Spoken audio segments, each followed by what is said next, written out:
Good morning, and thanks for joining us here on Treasure Coast Solutions.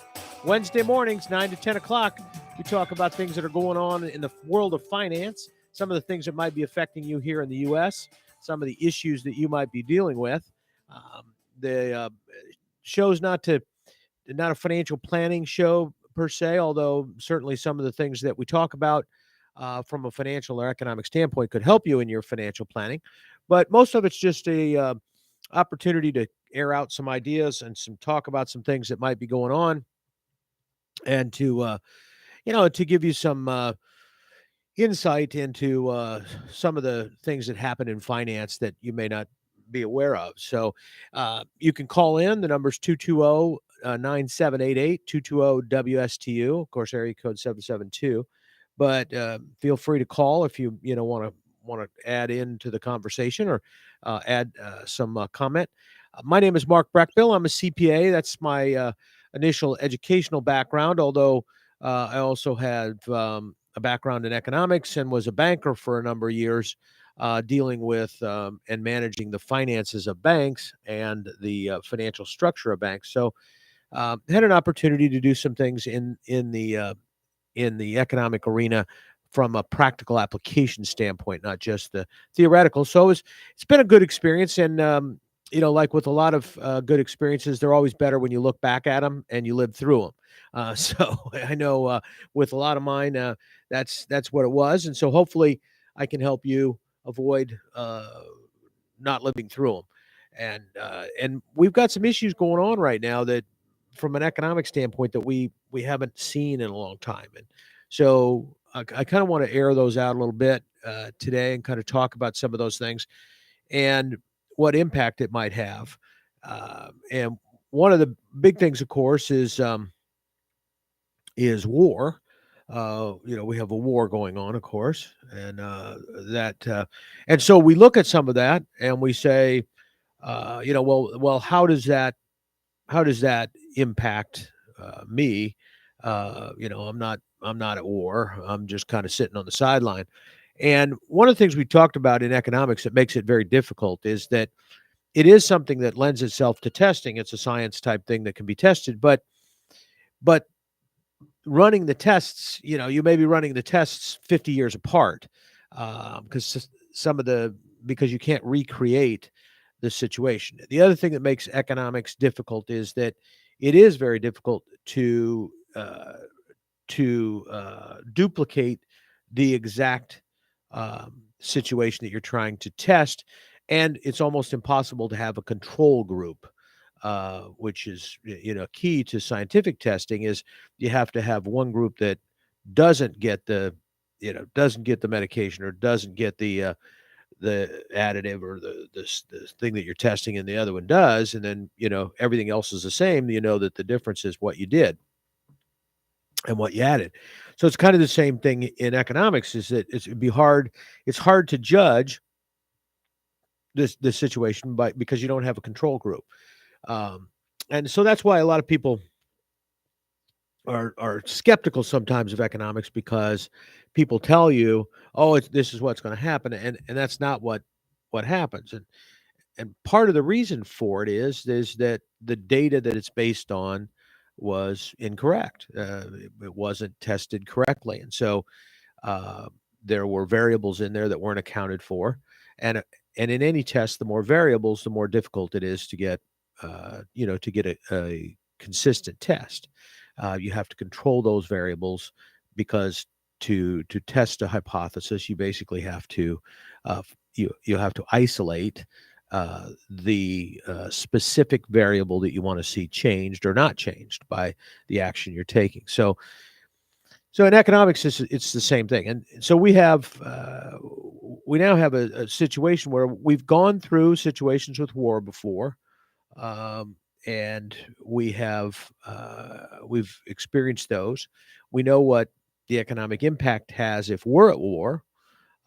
We have seen the economic impact of what happens if we're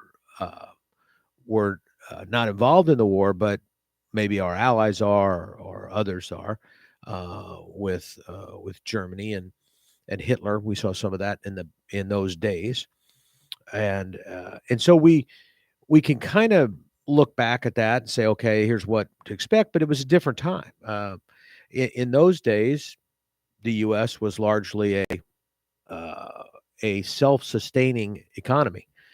We didn't need anything from China back then. We didn't really need anything from Russia. We could produce our own food. We could produce our own oil.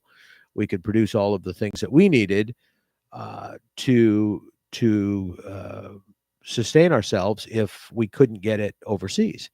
And yeah, it hurt our trade, but not really. I mean, because for a lot of things, including potentially weapons and other things, our partners were looking to us for product. They were looking to buy things.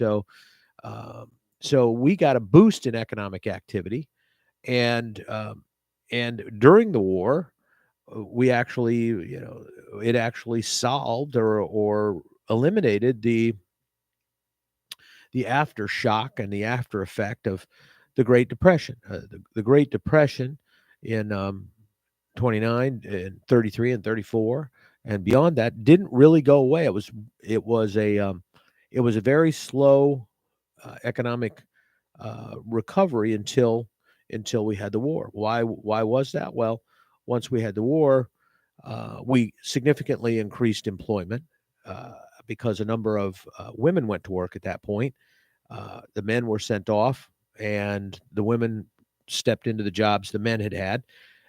Women weren't working as much in those days. There was um, a situation where the spouse or the wife was usually staying at home. So that created significant amounts of employment. Uh, not the individual who's going to war is being paid, and the person that is staying at home is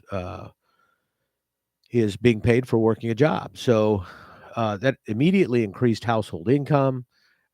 It created a situation where products were necessary. So there was a market. So we had full employment, and the uh, the overall economy was doing well because we were building things that were being purchased by the government, and then the government was borrowing a lot of money. It was borrowing by printing it, but it was basically printing a lot of money, borrowing a lot of money. There was war bonds. Remember, everybody was encouraged to buy war bonds, and so we had a lot of well, a lot of things going on that were different than today. Uh, and so it's hard to look at that and make that direct comparison because there's different variables and additional variables. One of the things that we didn't have is uh, going into the depression. It was as many of you know, Roosevelt instituted uh, a series of government programs that today we would refer to as socialism or communism. Uh, but in reality, today we would probably call it conservative, but because of where we're at. But in those days, it was a very socialistic type program. Make jobs, make people work, have them work, let the government pay them, let the government borrow money to pay them, and and dole out a lot of money for the economy, money into business, money into employees, create jobs, have the government pay those jobs. Which, of course, when the government creates a job, it's not a real job because it's taking money from someone else and using it to create that job. So, in the case of Roosevelt, he was taking it from people who were he was borrowing it from the people, from businesses, banks, and other places.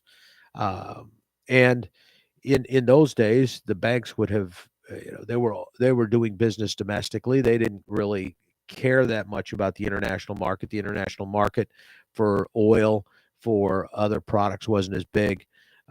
Certainly, there weren't as many international companies that had an influence on worldwide economy.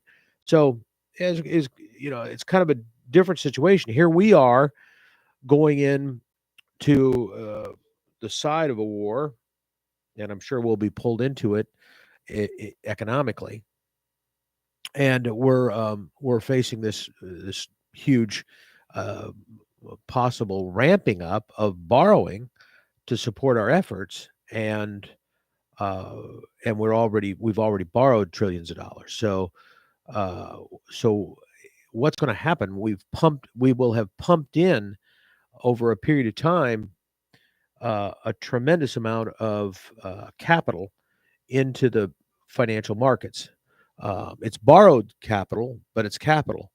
So what's going to happen there? Are we going to just explode? Is it going to be like the balloon thing where you keep pumping it in, pumping it in, pumping it in, and it eventually explodes? Or are we going to reach a limit and then it just deflates? And that's really what we're looking at. Are we looking at inflation, which is the explosion, or are we looking at deflate, which is the depression? Uh, and I don't think it's clear where we're going with this, but I would tell you that I still believe that right now we're much closer to the inflation than we are to the depression. And if any of you listened to the president's State of the Union address last night, he was he's talking about that. Basically, what he's talking about is, um, yeah, he's trying to uh, borrow his way out of this problem. He was pushing hard on the Build Back Better and all of the free things that you get, free education, free childcare, free money, minimum wage at least $15 an hour, all of those kind of things. And all of those sound great if you could pay for them. If we had zero debt and uh, we were going to implement, we had zero debt and we had no and a balanced budget or a surplus from an income standpoint, from government standpoint, and we decided to do some of this type of stuff. I don't agree with it, but it wouldn't have nearly the impact it's going to have on everything when when you start doing some of this stuff. So when the government allocates resources instead of the market allocating resources, we have a problem. But and that's where we've been the last 2 years. You can justify it however you want to justify it, but it still is going to give you an answer you don't want. When the government pumps that much money into the system, something has to give, and either they then start having to pay down that debt, and if they do that, that means people will start having to be taxed, heavily taxed, to make that work. And that can cause, that will cause the market to collapse, and then we could have a depression at that point. Uh, and but you go the other way, and let's say you tax the wealthy, which is what the president talked about. He said, "Well, we're going to tax the wealthy, tax corporations that aren't paying tax." I love that. I love that. I can't. I don't know. I'm going to say it again, and I'll say it all constantly. Corporations do not pay tax. Um, they cannot pay tax economically. They cannot pay tax. That is not it. That's just a cost. And so, if they have to bear that cost, they have to uh, they have to reduce some other cost. The president thinks that they're going to reduce return on investment so that their investors are going to make less money. Those big corporations are already making a lot of money. Who are those big corporations? Those big corporations are your retirement plan. When you hear him say that, every time he says these corporations are making way too much money, they're making, these huge profits, they're making way too much money. I want you to substitute your retirement account is making way too much money, and we need to take some of that now. You don't need that much money in your retirement account. Okay? That's what he's saying. That's the actual uh, result of what he's saying. We're going to increase taxes, meaning I'm going to take money from, he expects you're going to take money from your retirement account. Now, what are you going to do? You're going to get out of that, whatever you've got it invested in that's going to pay more taxes. You're going to sell that and buy something that doesn't have more taxes. Maybe that will be an international corporation. Maybe you'll buy something overseas that isn't subject to those taxes, or that's already subject to those taxes and they've factored it into their return because they've reduced their labor costs or whatever. And that's the other thing, and that's what we talk about. So if taxes are increased, a corporation, now this is not a small business, we're talking the bigger corporations, the publicly traded, they will shift that. They will shift that cost. And where will they shift that cost to? Well, they will shift that cost either to reduced labor, okay, lost jobs. Let's translate: increased labor costs, lost jobs; increased minimum wage, lost jobs. Um, so they'll either decrease labor, they may increase artificial intelligence and robotics to replace the labor, because that's a fixed cost up front, doesn't have as much cost going. It doesn't have, regular salaries and benefits. So there's a savings. They may reduce people labor and increase it with robotic labor. They may buy cheaper products. They may not buy those chips from that plant that's going in Iowa, instead buy the ones from Taiwan, because they cost like 3% of what the chip in the United States is going to cost. So again, if we tax, we force the corporation to take some action. One of those actions might be buy foreign product, buy product that's cheaper, made with cheaper labor. We've been doing that for years. We bought China. We've been buying stuff from China for years. We buy stuff from India. We've been buying that for years. Pakistan, we've been buying. Taiwan, we've been buying. We have been buying foreign products. Why? Because the corporation is trying to reduce its costs. And that's one of the places. Materials is one of the places it could reduce its costs, and or at least try to. Now, most corporations have already done that, so it may be that, and they're not going to be able to do it any further. But you're not going to get them to increase their costs. That's the point. If you come in and increase taxes, which is a cost, you are not going to get the business to increase their labor costs and to increase their cost for materials by buying U.S. product. It's all self-defeating when you do that. So what you've done now is not you forced all that cost increase to be borne by the investor. Well, the investor is an individual. It's probably you or me or anybody else who's got an IRA account. That's who's going to get their return. Well, what does that mean then? Well, it means my retirement is less. It means your retirement is less. So what does that do? Even if I do successfully pass that cost along to the investor, what effect is that going to have on the economy in the long run? Well, that means a large group of people who are not going to have enough money to retire on. So who's going to pay that? The government, because we're not taking away retirement, right? In fact, we're going to increase it. We're going to give you more things. We're going to give you under Medicare, we're going to give you coverage for prescription drugs. We're going to give you coverage for eye care. We're going to give you coverage for dental care. We're going to give you all this coverage in retirement. And who's going to pay for it? I'm not going to pay for it. I don't have the money to pay for it. You took my money earlier on. You took my money 10 years ago when you used it to give away all that free stuff. So eventually it gets paid for, and eventually somebody suffers. In most cases, all cases, that's going to be the consumer, not the corporation. The corporation doesn't pay. The corporation passes it along and inflicts that pain on somebody else.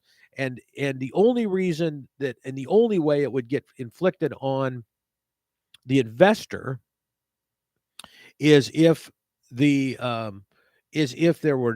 there were no competition for that particular product, and the government could control that. Now, with no corporation, and that's what he talked about. The president talked about, we got to regulate. We got to bring back those regulations. So that's the purpose of that. Then is to try to stop the economic result that would normally happen, and say it doesn't happen. That's been tried. We've tested that out. Those of you that are old enough remember standing in gas lines waiting for gas because we had price controls, right? As soon as we eliminated price controls, we had plenty of gas. And then the price actually went down. It went up in the short run, but then it actually went down. Maybe not to the level that it was before, but we didn't have a huge shortage where people couldn't even buy gas, where you couldn't get to work. How many people remember having to wait in line for 2 hours? You had to actually figure out how much gas you had left so that you could go and wait in line for 2 hours as your car inched along. And all of us that were around then remember people pushing their cars the last 100 yards because they had run out waiting in line to get gas. It was horrible, and it was a ridiculous situation, and it had a huge impact on the country. We stopped driving. Uh, Highways went away. Tourism went away. There was big impact on a lot of those things at the time. Because people didn't have money for that, and they couldn't even get the gas, even though they had money they could pay because there was price controls. They couldn't. You couldn't get the gas because nobody's going to bring it out of the ground and lose money on it. And that's what you have to realize is that there could be a ton of money tied up in oil and gas in the ground, unless they can make money on it by bringing it out of the ground. They're not going to do that. They'll just leave it stored there. That's the easiest place to store it, because any place else it's expensive and risky to store it. Uh, and you've got to take it through a refinery process and all those kind of things. So it just makes sense to store it in the ground. But the the problem we've got is if you listen to the president's speech last night, there were some things in there that should have made you nervous. There were some things he said that were true. He did talk about the fact that he used the meat packing industry, saying that there's only 4 meat packers in the whole United States, and that they can force prices. Well, probably true, but we don't have to get all of our meat from the United States. That's one thing, and that although that didn't go real well last time we were importing large amounts of beef from England and Canada, but but uh, so that's the first process. Again, remember what they're going to do. It's all a dance. So we decide to control that market and say the price can't be there. They're not going to produce the beef. Um, People forget that a cow just doesn't grow by itself. Beef cattle just doesn't. Pigs don't just miraculously get large, right? They don't. They have to be fed. If we want organic, they got to be fed correctly. We want grass fed. We want humanely grown, and which I always thought was kind of interesting because the ultimate result of all of that is slaughter. So how humane is that? Um, I guess we could let all the cattle commit suicide, but it's just kind of crazy. There is no humane way to produce anything that's any meat. Um, but anyway, you're going to have those things. If you want those things, you're going to pay for them, or you're going to buy your product somewhere else. If it all of a sudden, how many people would like to buy organic meat and don't because of the cost? Well, absolutely. Most of us, if given a choice, walked into Publix, looked at the shelf, and there's grass-fed organic um, non-GMO beef, and then there's the other. Well, if you had your choice, what would you do? You'd probably take the one that's non-GMO, grass-fed Kobe beef. I'll take that. Yeah, but that's like 3 times the price. So do you still want it? Well, no. you know, um, so what you're looking at is people will not buy that product. They'll either eliminate that product to some degree from their meals, which many people would say, well, that's a good thing. Go vegan, or at least vegetarian. But they're going to eliminate that or not use as much of it because it's too expensive. And you say, well, they're going to hold it down. Well, they're going to hold it down, but and so that price is going to be, is going to be reduced per pound. There just won't be any to buy. So what happens is you can reduce what they can charge, but if they can't produce it and make a profit, they will shift their production to other things. They will stop making that product. And there's a period of time, there's lead time. That was my point. There's lead time for producing for producing beef. It's a significant lead time. And there's a lot of risks inherent in that. Not every cow makes it to the end. Not all of them survive. Not all of them make it. And so therefore, you've got a lot of costs involved in the interim. Uh, you've got grain costs. You've got all kinds of costs that are going up if you've got grain-fed beef. So all of that is expensive. Right now, for the ranchers that are producing grass-fed, land is expensive. The ranch land right now in Florida is about $7,500 an acre. So think about that, $7,500 an acre for just a piece of grass for these cows to graze on. And you're going to have probably maybe, I don't know, I think it's two or three uh, cows per acre, somewhere in that, in terms of feed, in terms of what they eat. So, of course, they don't, you could put 200 on an acre probably, but they can't eat. There's not enough food for 200 to eat. So I'm talking about the amount of land it takes for cattle to graze, and so you're talking a fairly expensive cost. You've got to get the cow to start with, so there's some costs involved in that. Um, and so to start with, you've got that process. You've got to and then you've got to produce and grow that cow, that calf, into a something that can be slaughtered. So here's where we are. So, like I said, I agree with the president's. He was saying you have to regulate. You do have to regulate entities that are not, that you can't say that we have a free market in the production of beef, beef packing. We don't have a market, a free market in that, and it needs to be regulated. He's right. I mean, that people miss that portion of economic theory. People, and I'm talking people on the right now that talk about free markets, and we need to have a capitalistic system, free markets, and so we need to stay out. There needs to not be any regulation. We need to stay out of that process. Um, that's that's true if it's truly a free market or a capitalistic market. But for that to happen, for that to for there to be a capitalistic market, a free market, there has to be equal powers on both sides of the equation. There has to be equal buyers and sellers, is what they say. And that generally, people sometimes think volume, but it's equal strength. Basically, you have to have both parties that can negotiate.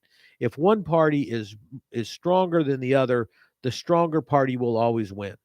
Um, I do a lot of, as a side note, I do a lot of business planning, and when you're doing business planning and you're structuring let's say a partnership operating agreement, you've got to have a buy sell provision in there.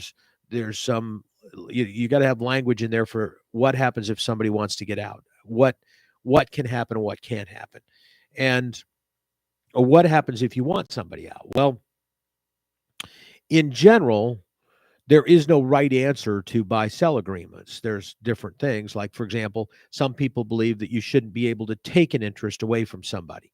So, a lot of times there's no, there's no provision in there for what they call a call provision. In other words, I can go and say, here's $100. I'm taking that stock. I'm buying your stock for $100, or I'm buying it away from you. At fair market value, and I can make you sell. But there's language in there for what they call puts, which means that that I don't want to be a member of this LLC anymore. I don't want to be a partner in this partnership. So I go to you and say, I want to sell my interest, and I'll sell it to you or to somebody outside, but I want to sell my interest. So my partner then has the right to buy that interest at fair market value. Um, the but that process is designed to create a negotiation, and if you do it right, there's a negotiation process. But regardless of how you do it, the person that has the most money is going to win because they can afford to overpay uh, if they want to. So let's take the situation where you own 2/3 of the company and I own a third of the company. All right. Well, in a common put provision, no call, so you can't take my interest away from me.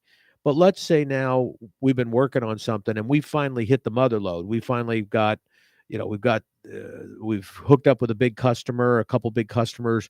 We're going to increase our overall sales by 5 or 6 or 7 times or 10 times. The numbers are going to be huge and we're going to make a lot of money. The company's going to be worth a lot of money. And we're not there yet, but everything's in place. The contracts are there. Everything's ready to go. So you, because you have 2/3 of the company, could come to me if there was a call and say, I'm buying your interest out. And, frankly, that would be, that interest, no matter what I valued it at, is going to be less because it's based on history. It's going to be less than what it really is based on projections. All right. And so I'm going to be able to buy that. But even if I have to overpay, let's say your interest is worth $100 and I agree to pay 150. Well, I'm overpaying for your interest, but I can do that. But if it was the other way around and I have to buy your interest out, I have to buy the 2/3 and I don't have the money, I can't do it. So then I may be forced out because I can't buy you out. And it's because I don't have the financial power. That's just a little example of why you have regulation. In an operating agreement, that situation is regulated. And even as it's regulated, it does not always produce a fair answer because if somebody has significant wealth and they're willing to overpay to buy out their partner, then they come out ahead. They ultimately can take advantage of that partner because that partner can't come up with that money. And so that's really what we're talking about in a limited market environment where you've only got you got 4 companies in the packing industry.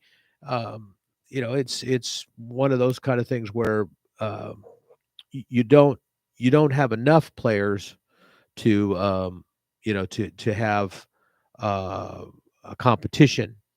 And even if you do have 4 players, some of those players may be owned by bigger companies who have deeper pockets than the other 3.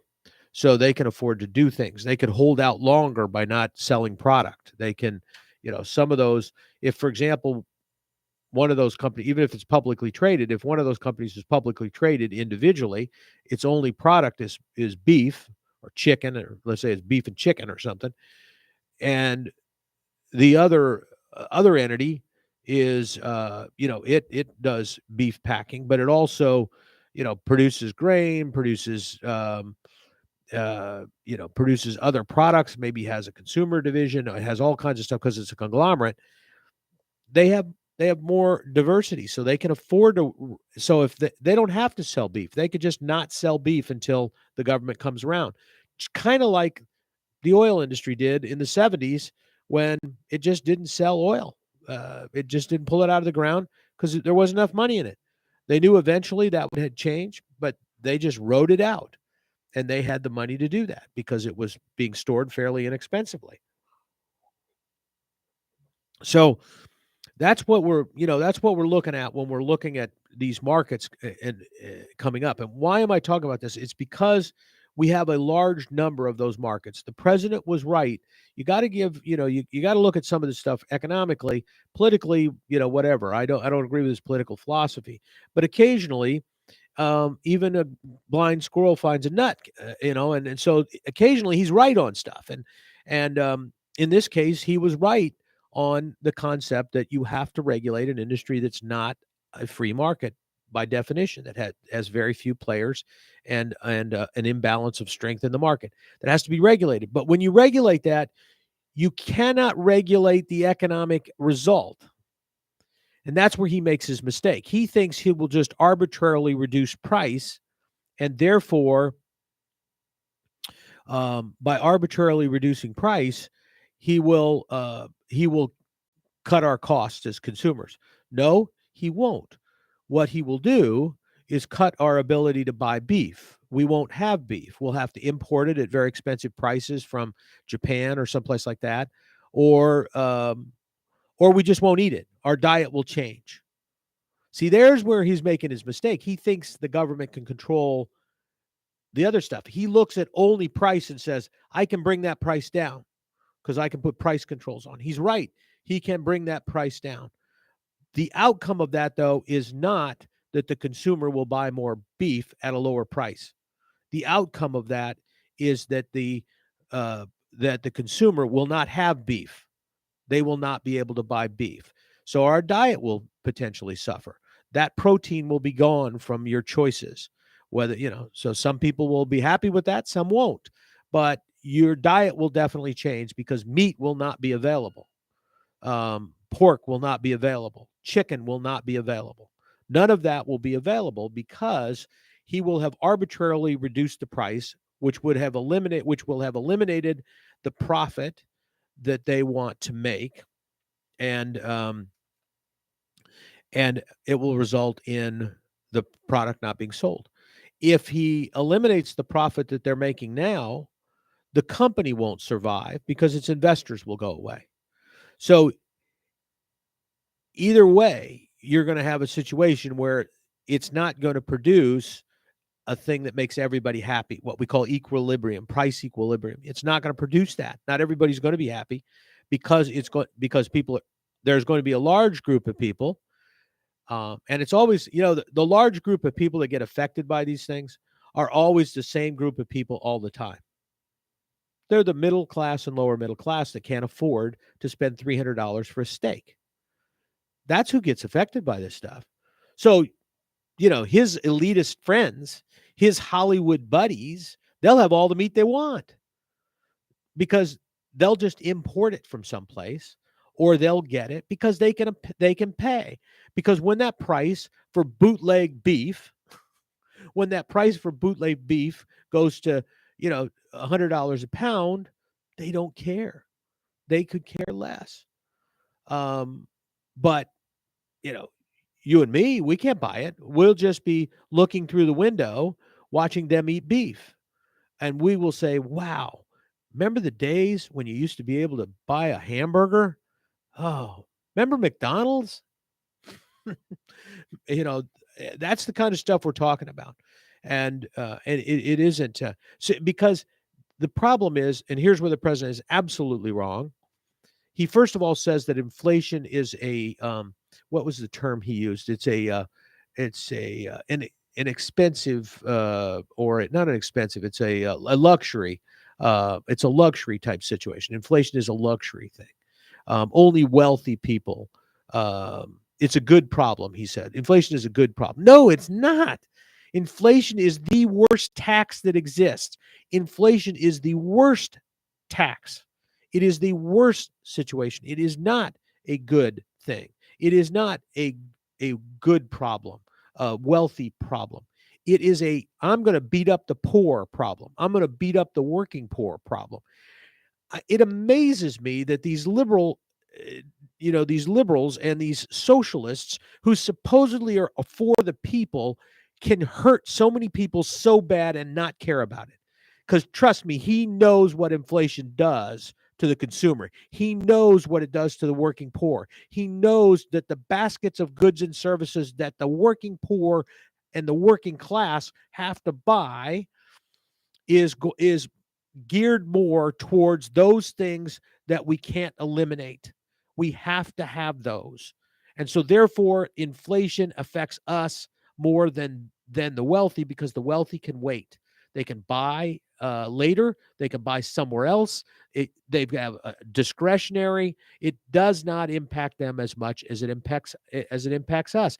They have typically an income that's potentially going to be in front of inflation. It's going up as fast as inflation. As consumers, as working class people, we have incomes that are lagging inflation because because we don't inflation hits us, and until it hits us and forces our wage to go down economically. In other words, we don't get a cut in pay. The president's going to make it $15 an hour. Great.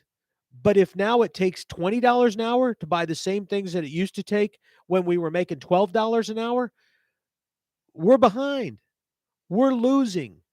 We didn't come out ahead. That's exactly what's going to happen economically. That is the given. That's no matter what he says, no matter what the government does, the outcome will be unfair. And the it will hurt the poor, the working class, the middle class way more than it will affect the wealthy. And that's always the way it's been. So all he's doing with inflation is not taxing the wealthy.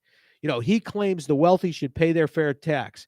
The wealthy are smart. They've figured a way to push that cost into the poor and let the poor pay it. They're not paying that inflation tax. So you can put whatever kind of income tax you want on them, but they're not paying that. They're going to turn that into inflation and let the poor pay the inflation tax. And that's as simple as it, and that's as straightforward as it really is. It's as straightforward as that. If they push taxes, the wealthy will push the taxes into price increases and product increases and value and cost increases that will then make the products that the consumer buys more expensive. The consumer will need higher wages. But as soon as the consumer asks for higher wages, the company will push prices up again.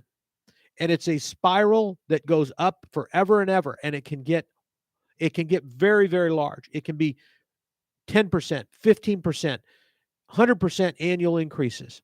It can be 1 or 2% daily increases. You think, well, 1 or 2% daily increases. Well, at the end of a week, you've got a 7% increase in your cost of your food. So you get your paycheck, and what you bought with that paycheck last week is 7% more than what you're going to than this week. So you took a cut in pay by 7%. If they give you a raise, you're not going to get that raise until the next week, and that product has already gone up 7% that week. Labor is always behind on wage increases, always behind on wage increases. And unfortunately, that's the problem with creating an inflation tax. And government knows that, or at least, government knows it. The Republicans know it as well. They know that's the case. So it's a situation that this is where we're coming to, and I'm afraid of that. This war, it's a question of what that effect that has. I'm going to throw just a couple things out to scare you. I love to throw a few things out here. Let's say that during this process, everybody shifts to cryptocurrency, to Bitcoin or some other kind of cryptocurrency. What happens if that we make that shift? Well, the government now is not going to be able to produce as much debt in dollars because dollars aren't going to be worth as much. Dollars will devalue. And that's a problem. That's a problem for the consumer. It's good for the government because they're going to pay off all of this money they borrowed with cheaper debt, which is what they want to do. But they don't control the currency any longer. So now what happens there? That's a new wrinkle that hasn't existed in the past. It did a little bit when we had a gold standard. And you can see that we didn't have these wide swings in the economy and the inflation when we had a gold standard. So if cryptocurrency replaces gold as a gold standard, what we should see is a similar situation to what happened when we had a gold standard. Inflation will stop because gold will hold it down. And the dollar itself will devalue, and that will collapse the currency and collapse the economy. So that could be what happens there. Now, what happens if the Russians figure a way to crack and steal